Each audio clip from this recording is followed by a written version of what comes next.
পরিচ্ছন্ন পরিবেশ সুস্থ জীবন এই স্লোগানকে সামনে রেখে শ্যামনগরে এক বিশেষ পরিষ্কার পরিচ্ছন্নতা অভিযান পরিচালনা করা হয়েছে।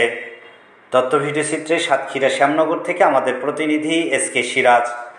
শনিবার 25শে অক্টোবর সকাল 9 ঘটিকায় শ্যামনগর উপজেলা নির্বাহী অফিসার মোসাম্মদ রনি খাতুন এর নেতৃত্বে এই অভিযান শুরু হয়। এ সময় স্থানীয় স্বেচ্ছাসেবী সংগঠন সিডিও ইউথ টিম এর পক্ষ থেকে পৌর কর্তৃপক্ষকে আবর্জনা সংগ্রহের জন্য একটি পরিষ্কার পরিচ্ছন্নতা ভ্যান উপহার দেওয়া হয় পৌর প্রশাসকের নিকটে।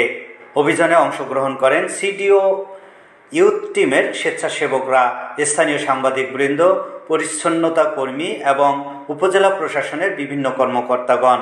পরিষ্কার পরিচ্ছন্নতা অভিযানের মাধ্যমে উপজেলা সদরের বিভিন্ন রাস্তা, বাজার ও অফিস প্রাঙ্গণ পরিষ্কার করা হয়।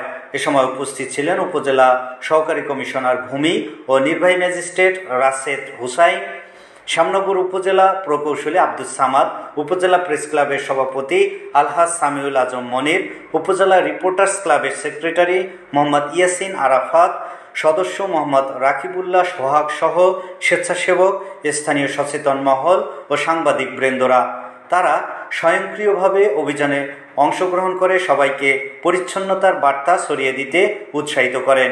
এ সময় উপজেলা নির্বাহী অফিসার মোসাম্মদ রনি খাতুন রিপোর্টার বাংলা টিভিকে বলেন, পরিষ্কার পরিচ্ছন্নতা শুধু একদিনের কাজ নয়, এটি আমাদের অভ্যাসে পরিণত করতে হবে।